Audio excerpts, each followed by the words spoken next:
Good morning, everybody. Another day. Welcome to Monday. I'm quickly editing the Facebook feed so people can actually see it.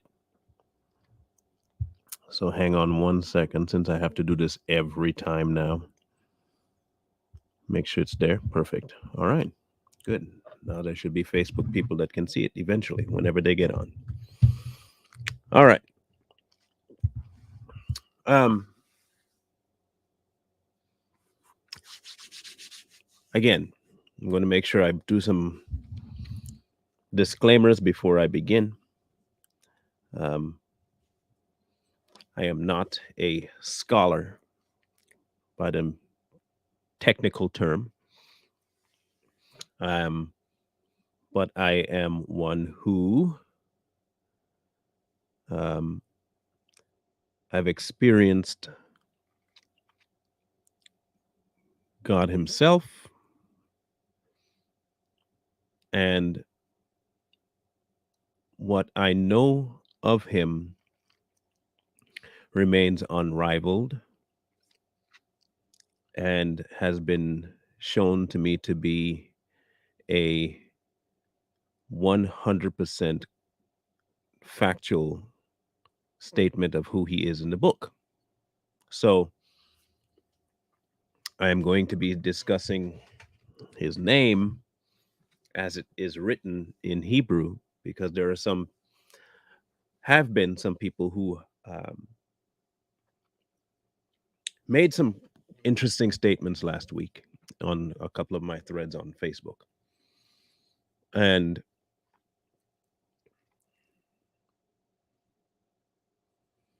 it is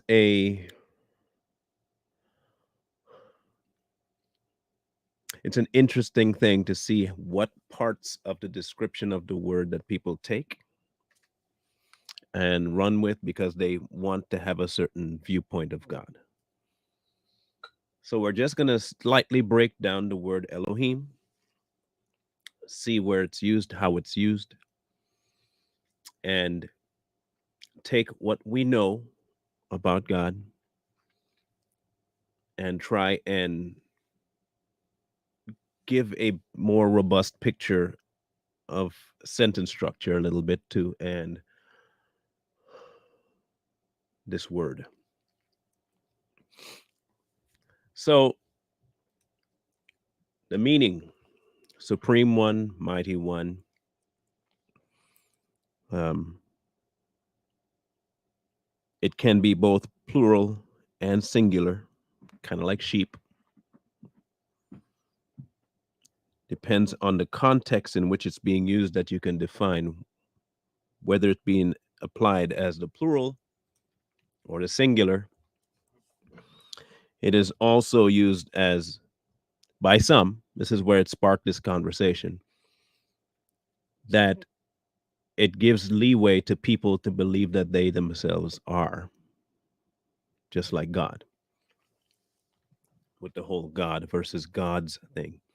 And one person in particular quoted this "we are gods" kind of thing, but that they don't realize, or they fail to realize, or they don't want to realize that that was in a rebuking, not in a confirmation way. Um, and they made sure to understand that you are a smaller, lesser than you are a equal. Now, I struggled a little bit with how to really approach this for two reasons. I know that the first wave of people are going to come saying, "What do you know? You're not a scholar. You're not a pastor, and you're not a theologian. So what are you doing talking about it?" Well, if I'm not a theologian and I'm not a pastor, how do you expect a layman to understand something from a pastor and a theologian? That's all I want to know. If I shouldn't understand it on my own, how could I understand it from someone who does understand it? I have to have some form of understanding about it. I should at least internalize, make it my own belief as opposed to just because someone said so. I would think. So that's what I did. Um,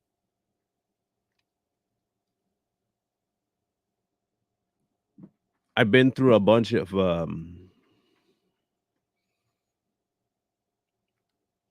takes on the word Elohim, and people break it down to numerics. People break it down to individual letters and what the letters mean, and they break it down into what mem and what the h and the 40. I get all that.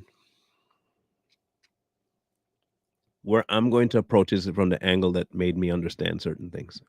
Okay. Now,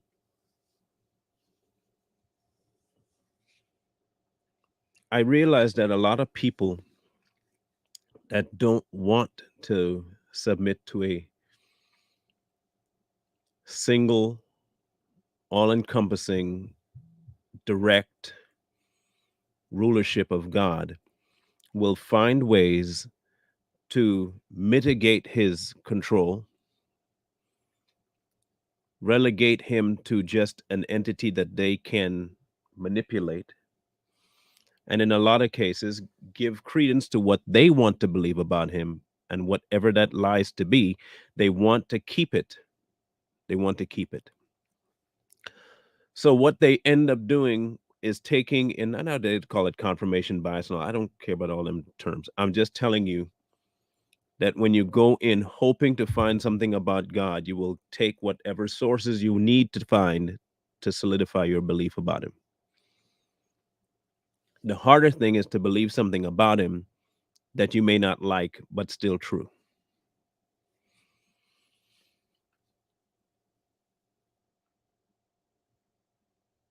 When it said in the beginning, Elohim created, there have been some people, I'm not, the reason I'm not naming names because it's pointless to give them credence, um, that it was multiple gods that created the heavens and earth. And like I said before, the meaning, just like with sheep, can be both singular and plural. And every time you look at it, you have to look at it within the context of what it's being used as, not just the word. Because if you went just based on the word, you would never get the meaning, like at all.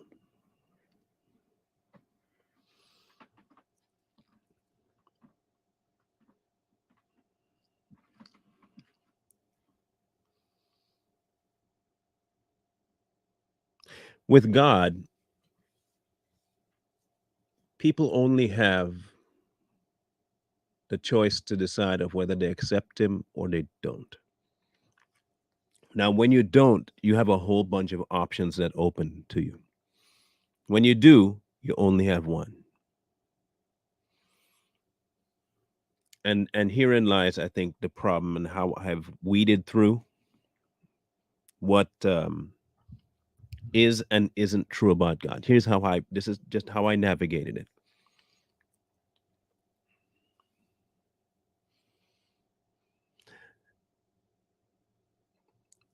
When you have a God that okays anything at all, I know for a fact that you don't know him.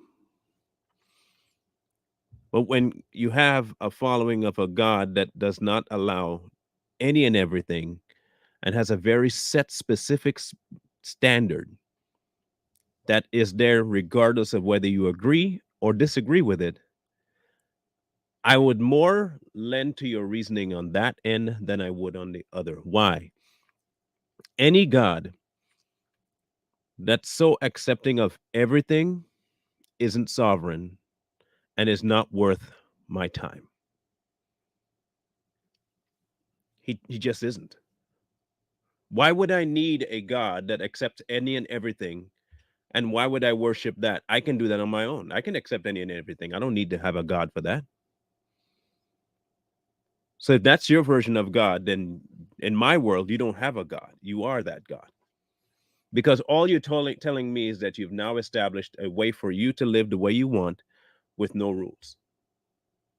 And any God that doesn't have a rule is no God to me. So let's back up to his name. And so we're going to go at this from two different ways. Is the whole idea of God man-made, or is it something other?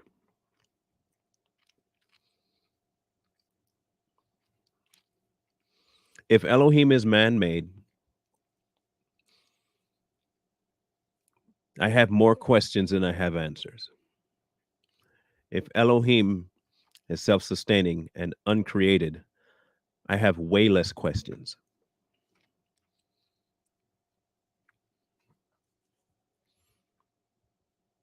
So let's go. Man made Elohim and created a term that means God or gods and leaves it open for debate that it could be multiple gods and you can follow any you want.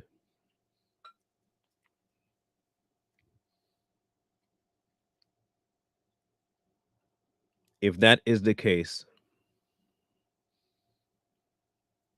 then any book would do that mentions Elohim, not just the Bible. You wouldn't have to reference the Bible at all. You can find it anywhere. If it's man made and multiple gods, you don't need the Bible. The Bible is not the only source. But it seems to be the only source when it comes to finding where that word is. I just find that kind of weird.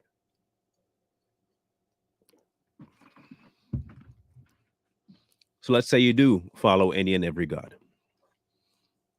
because Elohim is plural. If Elohim is plural and you want to follow any and every God, you have complete autonomy to do just that. Like I've always said, though, just like with the atheist, if you can just live that way, that'd be great. The problem is the majority of people that believe in a multifaceted God, in terms of more of them, they don't live like that. In fact, what you find them doing is that they will have a certain pattern of behavior. And as that pattern of behavior changes, you see that their God idea changes.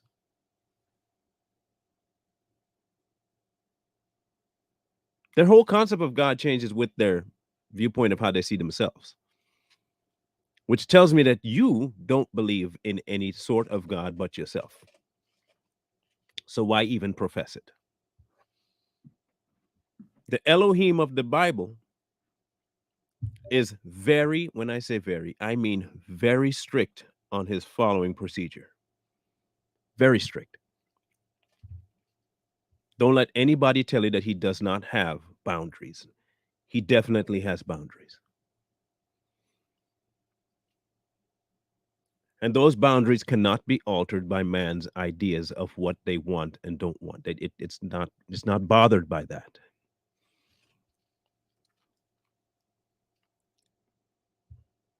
Many people take the Greek names and the Hebrew names and think because they can say them, it makes them closer to God.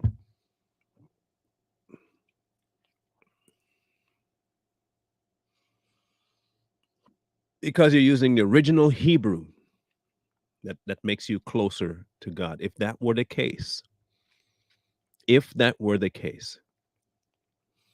there would be multiple billions of people excluded from the kingdom just based on not being able or not saying the Hebrew. And that includes people that you have never met, known, that encountered the Spirit of God.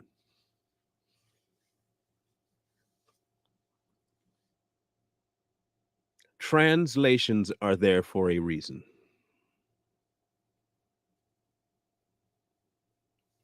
They're there for a reason. So that everyone can understand in their own tongue, the same way he made it possible when he put the flames of tongues of fire on the disciples' heads, and they could speak and everyone can hear everyone in their own language. There's a reason why translations exist. So that you're not limited encountering of God by language.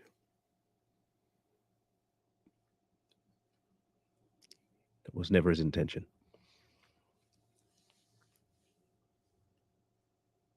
In order for Elohim, the word, to make any sense to you, there has to be a belief attached to it. In order for Elohim to have any power, there has to be a belief attached to it. The unfortunate thing is that many people have a belief attached to Elohim that don't know him. They don't have a clue as to who he is. They know the name, they can say the name, and they have a whole bunch of other names after it that they like to say that are in Hebrew, and they rattle them off, but the actual person they have no concept of.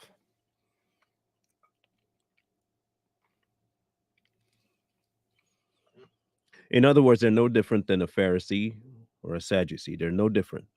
They have everything letter down perfect, but they have no concept of who the person is behind it, like at all.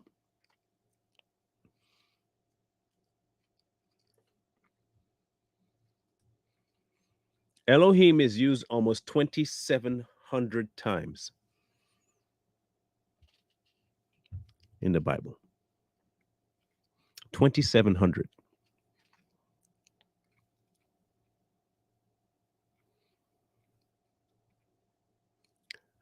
And it's used everywhere from singular to plural to capital to lowercase.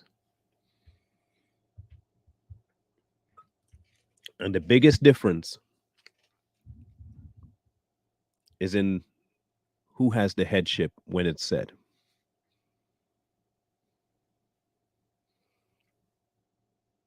Many people give money the supremacy in their life. That's their Elohim. That's their God. That's their supreme ruler. That's their mighty one. That's their supreme one, money. To some people, it's life itself, it's finances, it's a job, it's sex. The name itself, Elohim,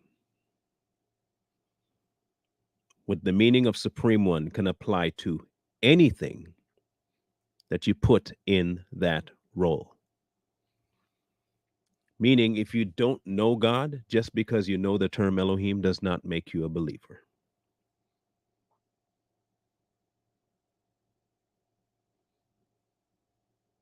There are scores of people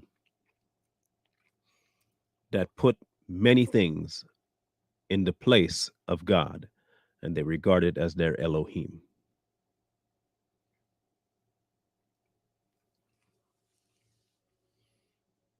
So that's why I tell you that the term itself, while it means what it means, it will have a different person behind it based on you.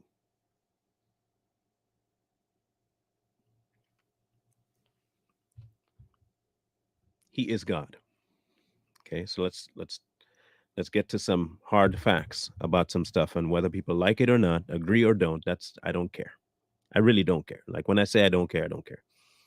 I don't care if you agree or not. Facts aren't going to change because you disagree. There is one God. One. And the only way to stand before him is by the methods he put in place. The only thing that he allows before him is purity. There are not multiple ways to him. There's just one because he's the one that instituted that way. In the beginning was the Word. The Word was with God, and the Word was God, and the Word became flesh and dwelt among men. Hence, Jesus. There is no way for anyone to stand right before God unless they enter through the death of Jesus. Those are hard facts They're not changing because you don't like it. It's not changing because you're a good person. It does not change and it will never change. And whether you like it or agree with it or not, it's not moving. Whether you use the term Elohim or don't use the term Elohim or Yahweh or whatever British, Hebrew, country, whatever term you want to use to describe the thing that you hold most dear to you, none of that affects the actual person of God.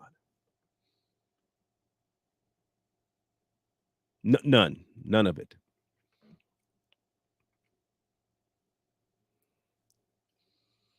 People might want to say, well, you have to address him by his right name. He is the I am. That's all I need to know. His true name, I don't. But his true persona, I do know. That I do know. Who he is, I know. His name, but who? And when I say God, I know of whom I speak. And I know God is no respecter of persons. So he's not looking at me with the same criteria that man looks at me. He's not respecting me because of my accomplishments. He's not going to respect me because of my color. He's not respecting me because of my age. He does not respect me because he's not a respecter of man. There's only one thing that he has respect for, and that's himself. He may honor humans from time to time, but honor doesn't have that place there.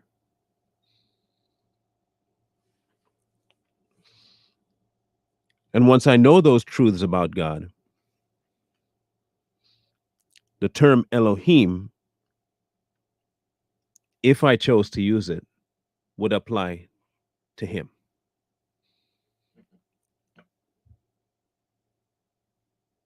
Now, many might be saying, well, you're talking in circles and you're not really explaining Elohim the way you said you would. I never said I would explain Elohim. I said we talk about it. But secondly,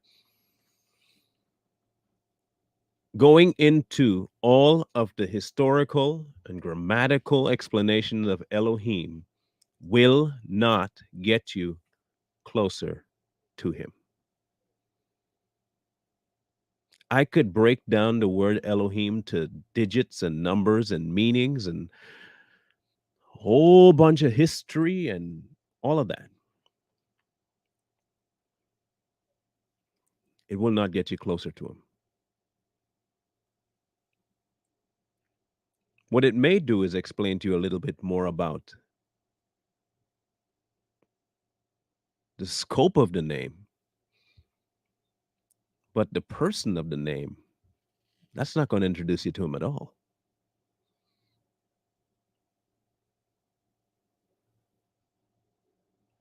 There are many that want to call him male, female, want to identify this portion of him, that portion of him. And you know what they're trying to do in all of that? This is the one thing that they don't want to admit that they're doing. They're trying to find one spot in there where their belief system fits on top of God so that they can remain the way they are. That's all they're doing. The exact same way you see people trying to identify God as being pro black, or God as being pro white, or God as being pro LGBTQ. You will try to put your own idea of what you want God to be, and you will go through everything semantical. You'll go through the grammar, you'll go through the history, and you'll go through the culture. You will find every avenue you possibly can to rectify your thinking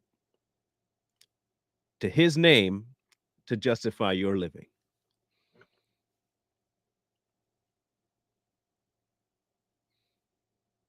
And you can do that. Feel free to do that complete. In fact, run headlong into it. But here's the problem. Okay. And I'm just giving you the end result problem. You doing that is only getting done on your end. It doesn't change reality. You can definitely believe what you want, but it doesn't change the end result. It's no different than what mankind has done to confuse gender. That doesn't matter if you identify as something, does not make you that thing. Just like I can try and identify as a Christian all I want, but if I'm not covered by the blood, I'm not a Christian. You get what I mean? I'm not a believer simply because I say I'm a believer. That's not what makes a believer. I'm not saved just because I say I'm saved. There is a definite process to being saved. And none of it, and when I say none of salvation includes me, none of salvation includes me. In fact, salvation is the obliteration of me.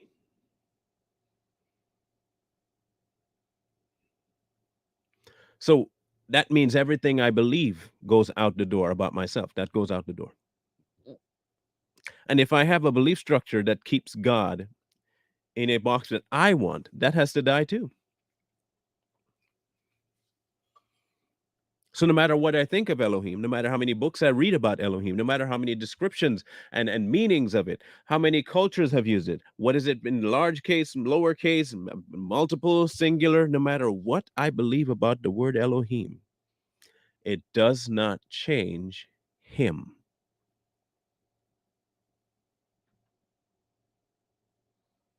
He gave that word to describe himself so that mankind can have a statement to make about his name. And what did mankind do with it? We took it and we used it as an excuse to believe whatever we wanted. Oh, there are multiple gods because it can be used both plural and singular. So there has to be multiple gods.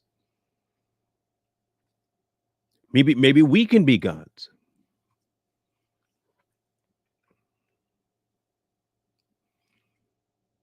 Oh, no, no. If you don't use Elohim to describe God, you are not a believer.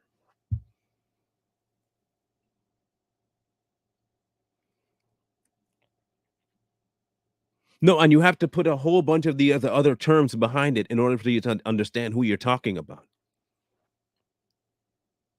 You can't just go talking to people about God and not use Elohim, blah, blah, blah, blah, blah, 15 other words behind it in the Hebrew original language and say it exactly. You have to.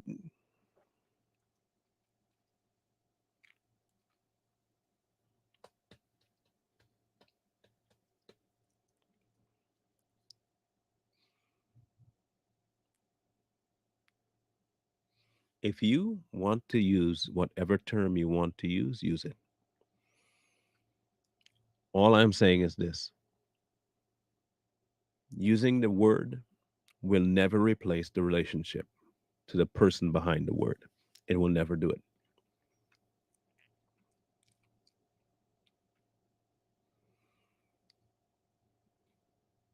it. It won't do it. You can spend your entire lifetime breaking apart the word Elohim to the numeric meanings, the historical meanings, the cultural meanings, to every meaning under the sun. It's no different than if I were to say I build cars, and every car I build, I never test for myself.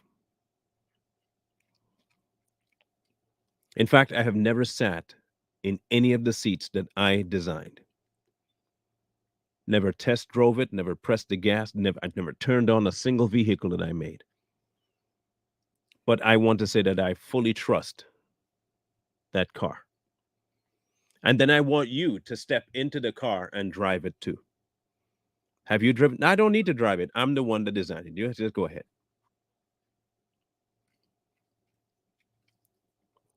That's what just looking into the name Elohim will do for relationship.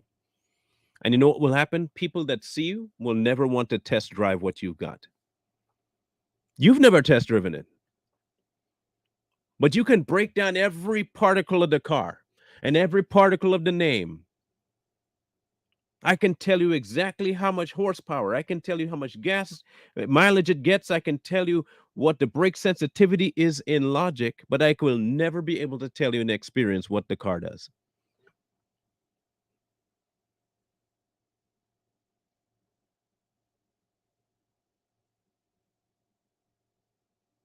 Never will.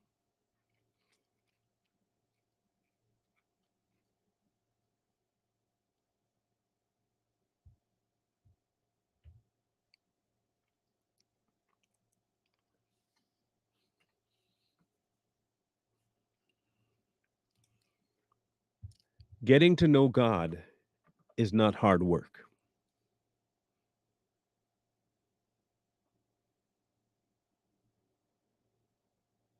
Getting to know God is not hard work at all. I want you to be aware that it is not hard work.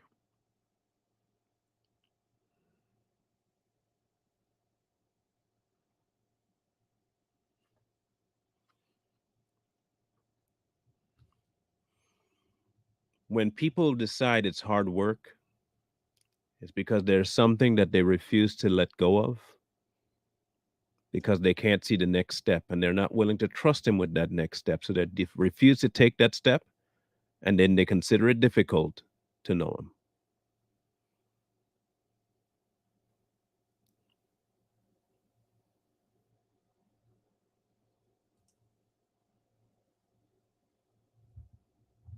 And no, salvation doesn't need me, it needed Jesus.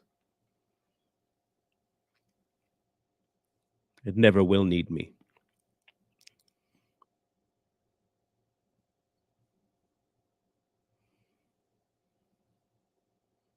Now, what he does with me after salvation, this form, completely up to him because I'm dead, remember? And the only way for me to do anything is through his life, not mine, which means I no longer make the decisions. He does. That's the, if you want to call anything hard, that's the harder part to grasp. Not to do, to grasp. Because what really has to happen, you have to move from knowing the name Elohim to knowing Elohim. And that is the journey that most are not, it's not hard, they're unwilling to take. I know that for a fact because I was unwilling to take it. I was completely unwilling to let go of what I had going on for his. I couldn't do it. I liked what I was doing way more. But what I also knew, as and this is from going to church all the time, I also knew that the prophets before and the followers before went through hell. Why would I pick that? So if somebody comes to me and says, God wants you happy, of course I'm going to take that because I don't want to go through what they went through. They went through that for themselves. I want the happy side of Christianity. I want the Elohim side of Christianity. I want the God's side of Christianity. I don't want the difficult. I don't want the sacrificial. I don't want the none of me. I must be getting something out of this following of God, or it's not worth it. I have to get something out of it. I can't just go into this and all I get is salvation. You don't bless me. I call you Elohim. You're not going to bless me.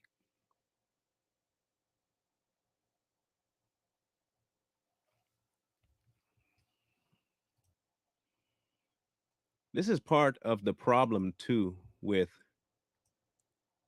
um, as I said, the health and wealth idea.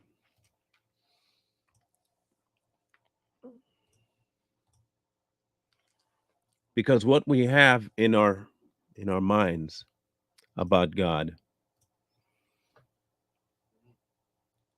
is that he is sovereign, and as long as I follow him, I get something, whether that be a blessing in the form of wealth, health, prosperity, peace. And all of those angles, we look at it from the man perspective. Man's idea of peace, man's idea of provision, man's idea of wealth, man's idea.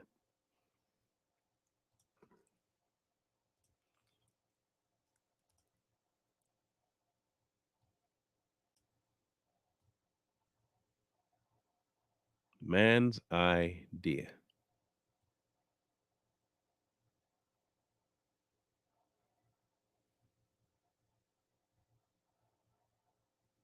That's what we do. We look at it from man's perspective. We don't want to look at this from God's perspective. Because if we did, we would understand one very basic thing.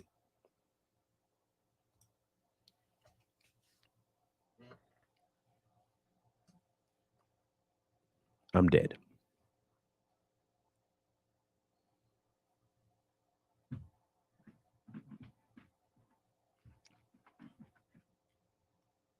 And for too many, like we're going to discuss tomorrow, see God as not sufficient. It is why we run down the meanings of names. It is why we try and implicate things about Him from what we derive about the meaning based on man's idea and history. That's why we do that, because He's not enough. The more emphasis I place on these descriptions and these definitives and this and that and the other of about the name and about the scroll where it was found and the first race of people, and you start going off about who the chosen 144, and you start all these other things. When you make them your emphasis, you know what you've negated? Honoring the person that set those things up.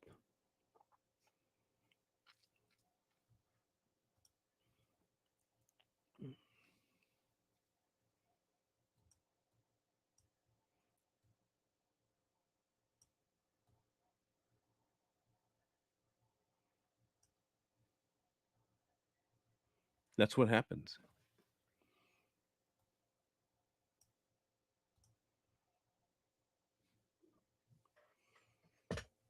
That's what happens. You no longer focus on him.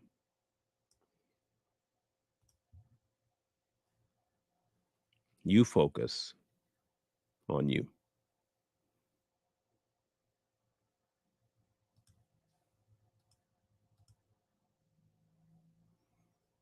And that's a big problem.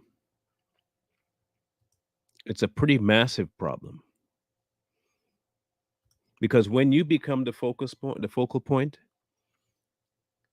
all of your life from then on will be built on what you know.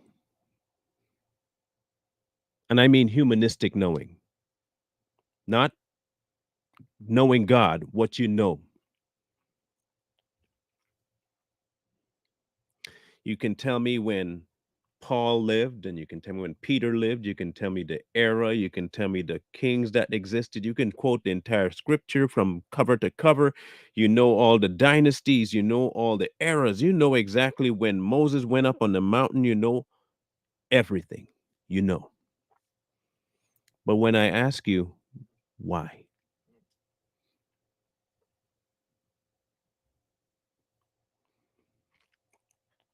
If I come to you and I ask you, why was all of that done? You don't know.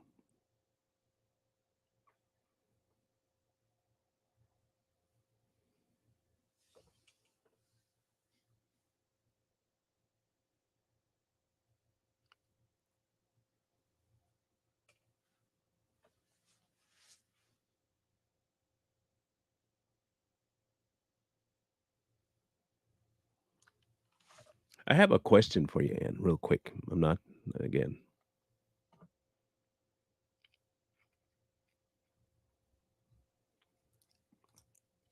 Um, what do you mean by that last statement?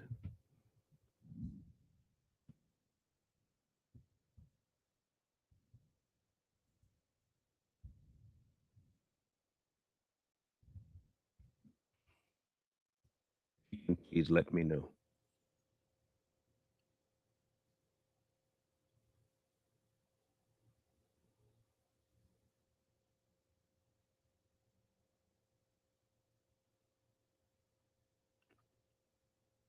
Because that's part of another problem I've encountered, and I think this would be the perfect time to address it.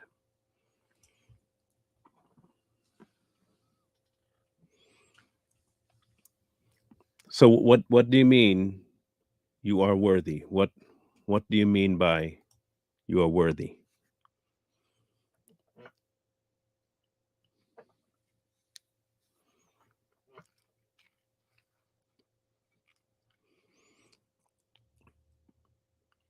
Because like I said, the things you say, people, we, us, they're a reflection of what we want to believe most of the time.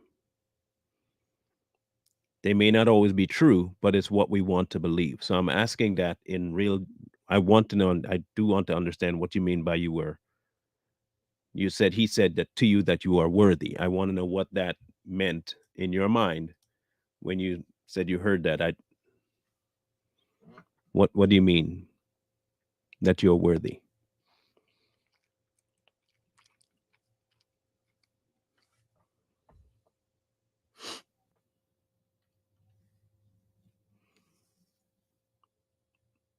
And I have my own concept of what you meant, but I really want to know what you meant because if I go off of what I meant, I might get what you were saying wrong. I want to know. So Anne, if you don't mind answering that question for me, um, what do you mean? And God said you are worthy.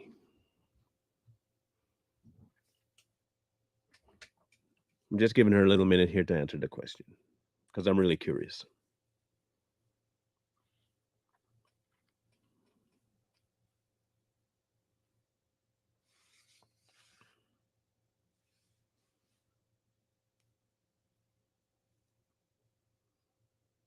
No answer.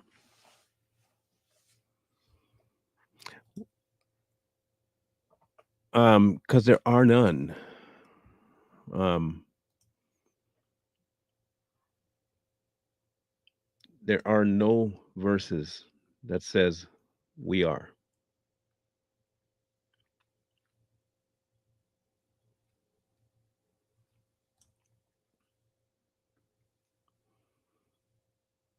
That there is no verse that says you are. I I just want you to understand that. There are no verses anywhere, nor has he ever said that we are worthy. Because if we were, he would never have to send a sacrifice on our behalf.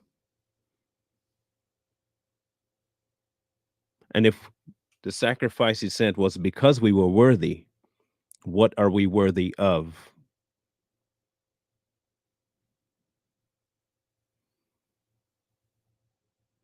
Because we can't be worthy of something that great if we were going for a certain punishment that his act negated.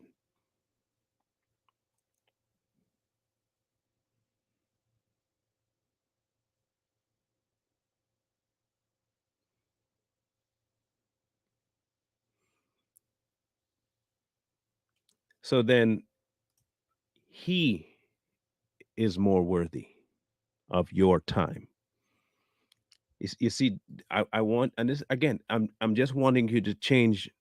This is a big thing that we like to hold on to. The I factor. That's why the Elohim question has such a big implication. The I factor.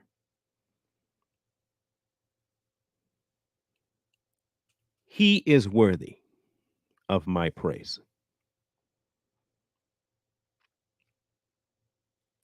Everything should be him, not me. Not in what my interpretation of his name is, not in what I can learn about his history. He is worthy regardless of what I know about the history of his name, because I have to have a relationship with him.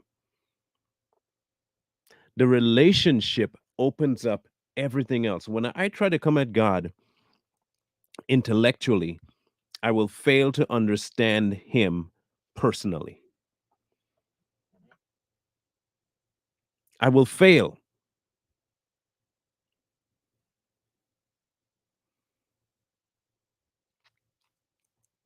It may open a door to the introduction of myself to God.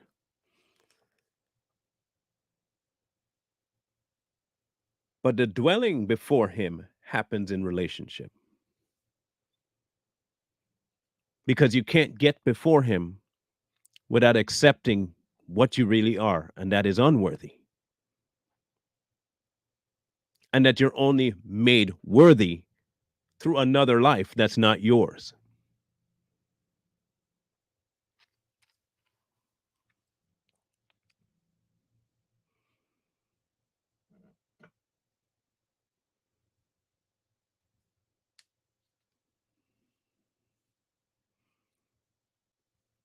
Our perspective has to change today.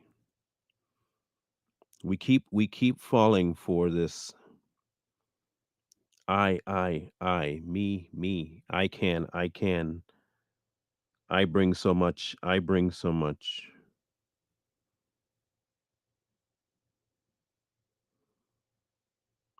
Moses wasn't a speaker, he was made so. The fishermen weren't disciples, they were made so.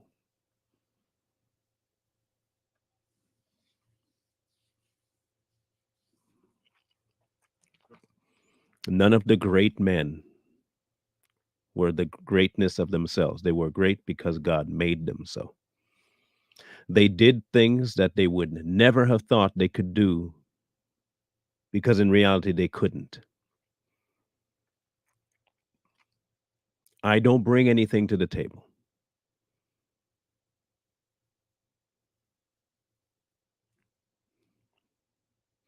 I leave all options open to whatever he has to get done for his ends he uses me for.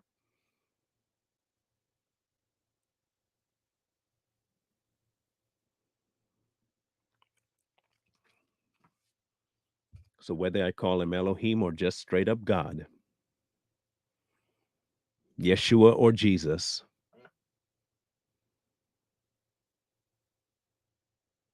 Rosh or Holy Spirit, it matters who I'm referring to and whether or not I know who I'm talking to, know who I'm talking about. Personally, no. Relationally, no. Personal introduction, no. Majority of you in the audience, I know your screen names. And I can break down all of the definition that your name could possibly mean, but I don't know you.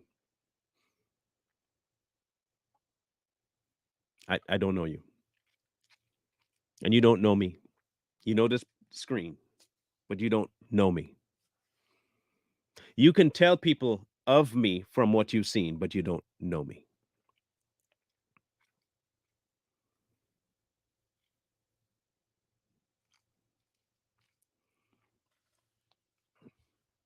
You don't know me. You can, but you don't.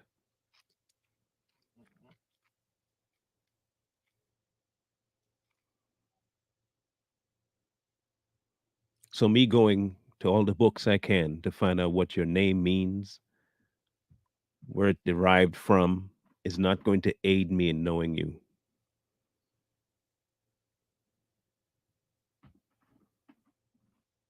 I would have to talk to you. I would have to spend time with you to know you.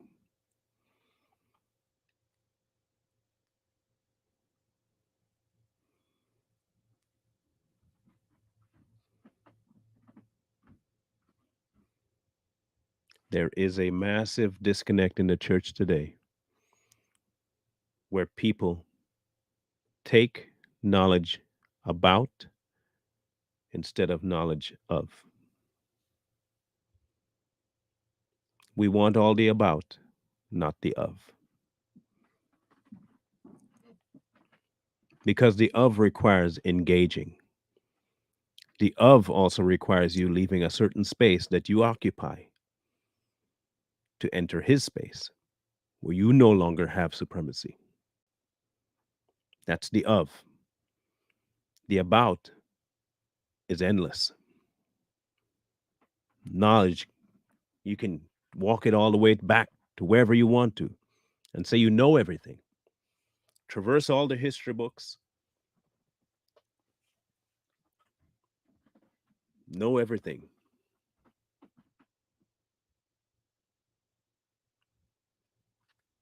No, I'm not misunderstanding you, Anne. I'm asking you to change your language. I have no doubt you know God. I'm sure you do. Not saying no. But his word directly says you are not worthy. None of us are. And that's not a bad thing. It makes his sacrifice that much more needed. It makes his sacrifice that much more potent. That while we were yet unworthy of it, he still did it.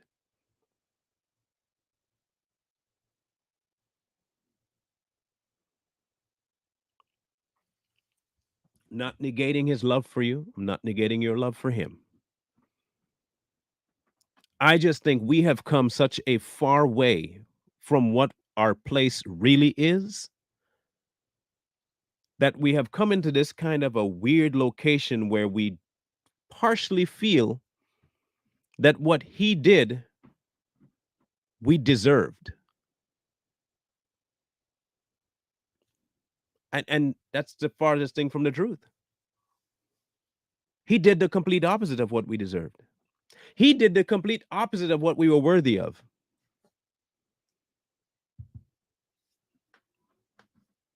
That's all I'm saying. I'm not negating what event happened in your life, what encounter, I don't know. So I can't talk about that. What I can talk about is what you say. If the truth is that you encountered him personally, you would understand that your worth was never something he was looking at. Your worth was not the reason that pushed him. Love compelled him.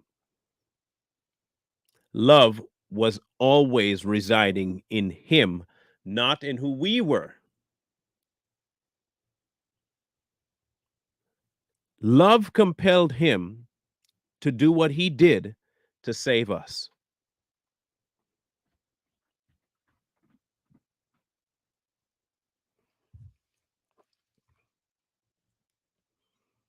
It is not about my worth.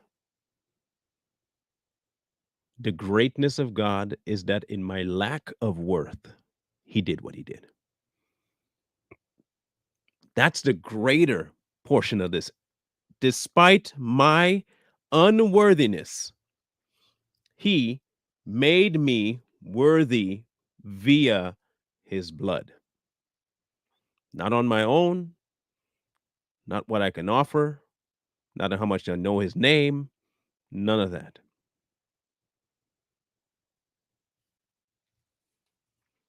So, no, I'm not misunderstanding you. I get what you are saying. Simply just asking you to watch how you say certain things because what you say, especially to certain people, they don't take what you say based on what you are saying. They take it based on what they're hearing. You mean I'm worthy? Yeah. But you're not. That's the lie we've been told is that you're worthy. You're not worthy. And that's the great, wonderful, amazing part of it. That's the beautiful part of it. The most beautiful part about salvation is that I was not worthy and I was given it. That's the beautiful part. You know how amazing that is? I would much rather know that I did not deserve something and I got it. Especially knowing that I did deserve something exponentially worse and didn't get it. I deserved it. I did everything possible to earn that, and I didn't get that. I got the complete opposite. The one thing I did not deserve, the one thing I was not worthy of, I got.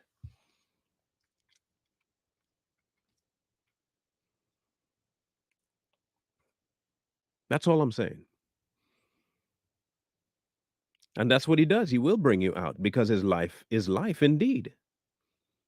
I hear you. But trust me, he did not bring you out of that because of you. He brought you out of that because of him. This is the understand the flip. He is not bringing you out of depression and darkness and sin because of you, me.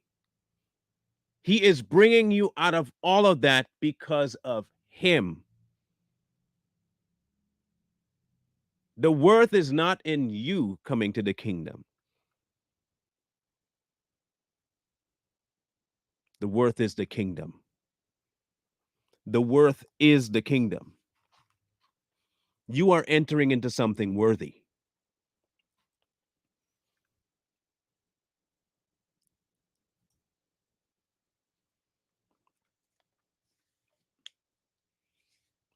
So, to much learning, there's a great deal of worth somewhere in there for it. But with Elohim, you can get bogged down with the pluralism and the multiple ways it's used and the capitalization and reading through all the scripture, but all of that will matter very little if it does not translate into a relationship with Elohim. Because you'll just be speaking a name that you have no relation to.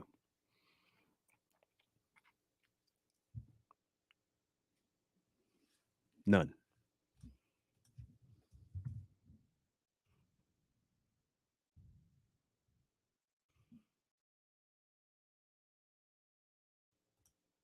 I'm going to read one last thing before I close this out.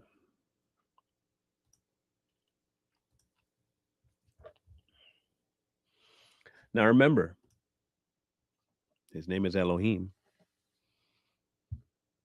which means he is love, right?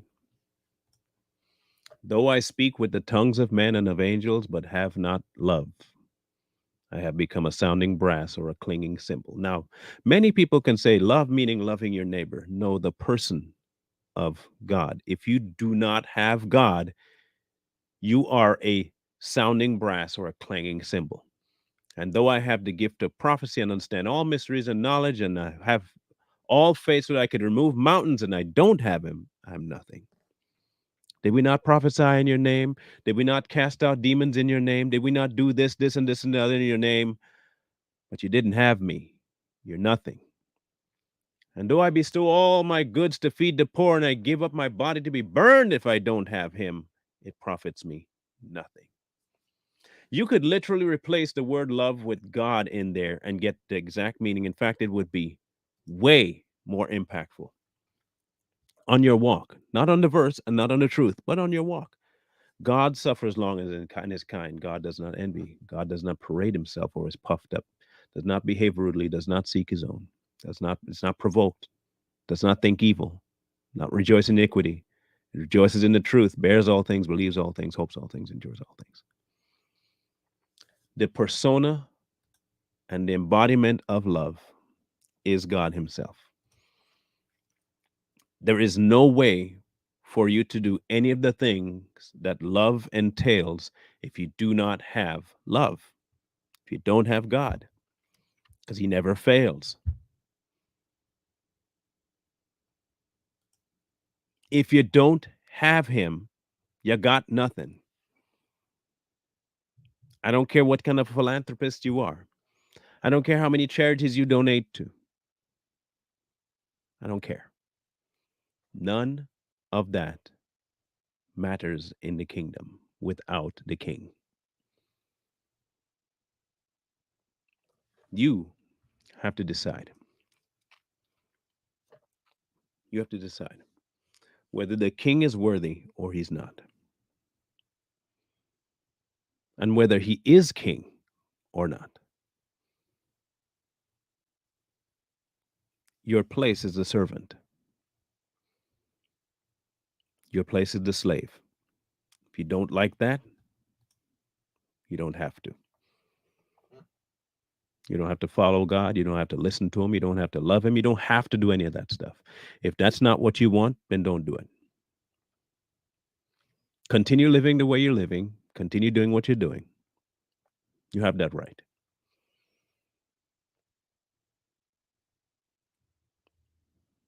The rest of you who see your place before the ever living God know who he is. Stay faithful. Stay faithful. Stay faithful. People are going to ridicule you. They're going to call you bigot. They're going to call you homophobe. They're going to call you all kinds of things. They do not control the kingdom. They did not die on a cross for you. They did not take the keys of death and hell on your behalf. They did not suffer the consequence of your sin on your behalf. They didn't. So their words and their viewpoints of you matter not.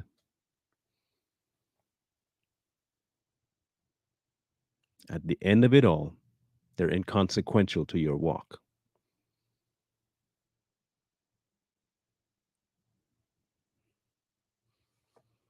Stay faithful. Not because of the reward of heaven, but because the reward of his presence. Stay faithful because of the reward of his presence, not because of the reward of heaven.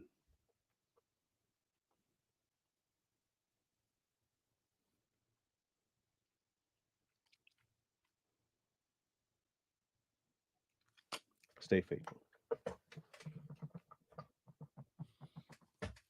Tomorrow, we are going to be discussing something that I've realized is a very pervasive thing among the church now, and that is the worth of Jesus. Like, why is he not sufficient for things? So we'll talk about that. We'll talk about that. For those of you who watch Too Strong, you've heard the last one we did with Marcus Rogers. And in that video, Marcus Rogers said, I didn't have anything. All I had was Jesus. And then all you had was Jesus?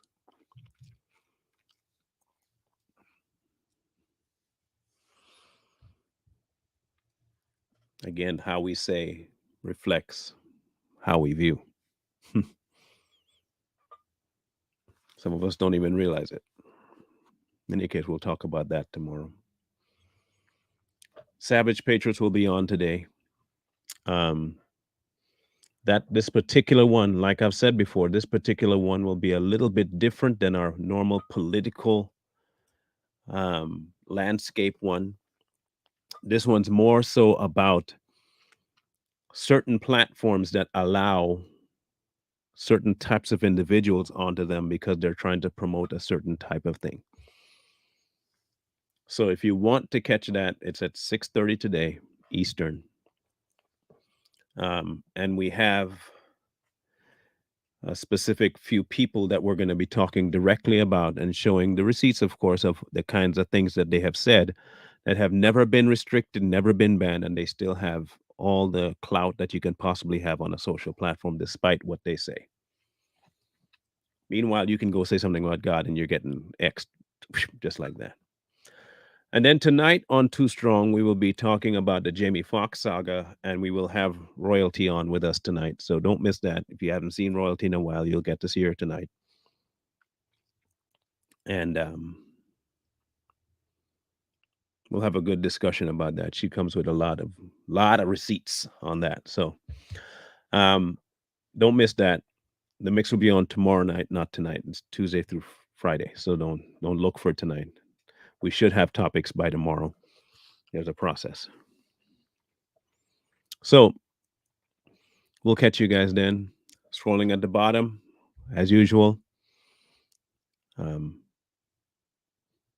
Yeah, we had to take some, because when we did the phone call, there were some things that took place on the phone call that not his while he was talking, but when we tried to call back, we couldn't let that stay out there, so we had to take it down. Just so you know.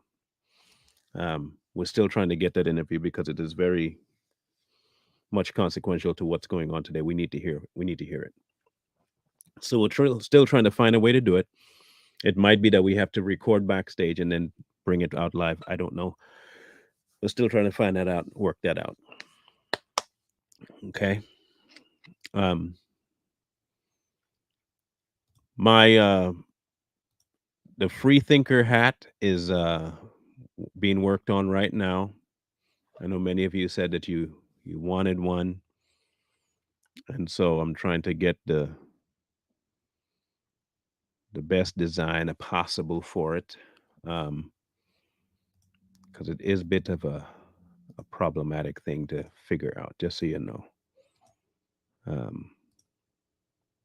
It's not as easy. So I think I got everything I need figured out. So I'll let you guys know when it's up and running, or you can just keep checking the website to see if it's available. If it's available. Okay, take a look. Just keep a gander out. But until then, we will know if it's a legit thing or not, okay? Don't stress out. I'm trying to make sure I get it going. Don't worry about it. It'll be, when it's available, I will be the first to tell you that it's ready. So you're not without information. But until then, we'll see you guys at Savage Patriots in a couple hours, and Too Strong tonight. Wisdom calls to you from the streets. Please, please, please find wisdom. Peace. Hold tight the dreams, for if dreams die, rely on yourself and no way. Believe